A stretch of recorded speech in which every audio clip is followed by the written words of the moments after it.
Reporters from Newsweek were banned from covering the remainder of the Aurora theater trial this week. Judge Carlos Samour said the publication should have known better after tweeting the name of one of the jurors online after the guilty verdict. Todd, you are an investigative journalist by trade. You know all these rules.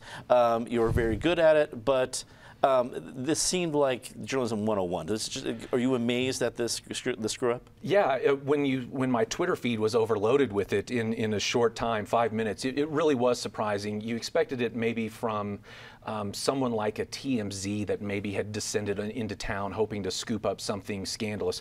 But I would say I think that this puts George Brockler's errant tweet into remarkable perspective. And now the Democrats are trying to get this, they're trying to get traction by making a, taking that issue to is it the bar that they're making the complaint to? So that puts that tweet into perspective. Overall, though, I would say Judge Carlos Samour is really to be praised for the overall trial, the remarkable efficiency he has shown, and allowing the single camera in the courtroom. I think he's set up a model for these high-profile trials that will be followed by judges all across the country, quite frankly. Eric, I got to say my first gut reaction was A, hey, Newsweek still exists. But two, what, did I steal your idea? You stole my line. I'm so sorry. I'm so sorry. But the error just seems outrageous at this stage of the game. Any folks who aren't interested or knowledgeable about all the different intricacies of laws and regarding the media, that seems pretty darn basic. But what was your reaction? I don't have a lot to add. You took my line. I worked so hard on that. But to your point, I agree. To Todd's point, yeah, this is journalism 101. I mean, there's, occasionally there are gray lines, but sometimes the lines are just black and white, what you do and what you don't do. And this one was completely a non-starter. I agree with Todd. I think this judge, I haven't followed the trial day by day, but from a macro level, this judge is on top of it. He's handling it. He runs the courtroom without coming across in a terribly autocratic way. I mean, this is a judge that, or a case, a very high-profile case that I think you could study for courtroom management, and so kudos to him. The hard work is what just started this week, the sentencing phase, where it's going to get even much more emotional, I believe, than the guilt phase that we just finished. So I think this next month we're in for a lot of emotional heartbreak in that courtroom. I continue to ask the question of for what, but others have decided that, and others will decide it.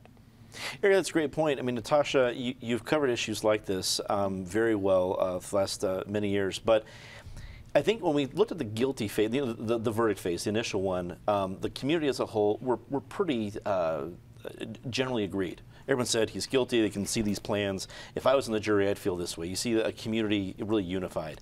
Now we get into a phase where the community is not nearly as unified. Folks, not want to deal with it, folks that are against the death penalty, folks that definitely want to see him have a capital sentence, folks that think, well, it's not going to happen for 30 years anyway, so who cares?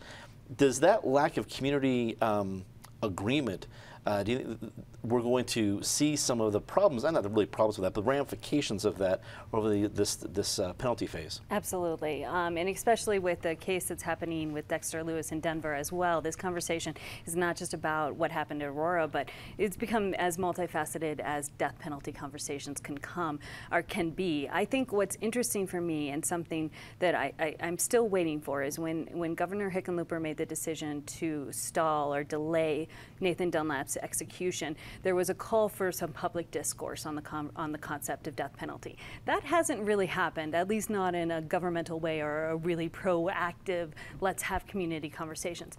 What's happened instead is now it's happening at our dining room tables. People are having to have this conversation in their homes and at their workplaces because of the Aurora case and because of the Denver case. And yes, it's as complicated as it always is. Do the drugs work? Is our legal system efficient?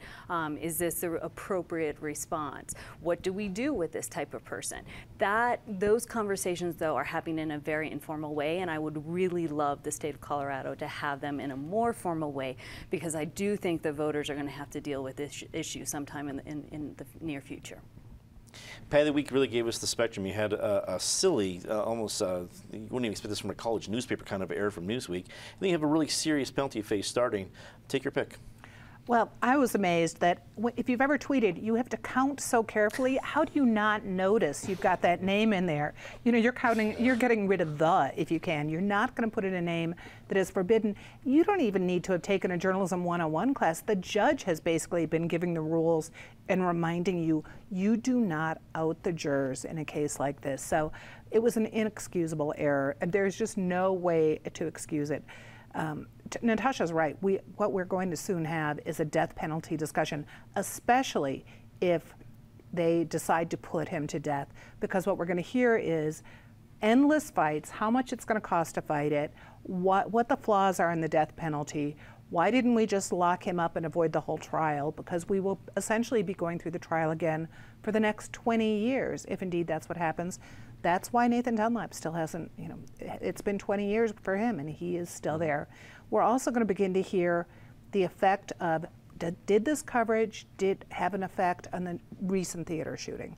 So the topics keep going on, serious topics. Mm-hmm.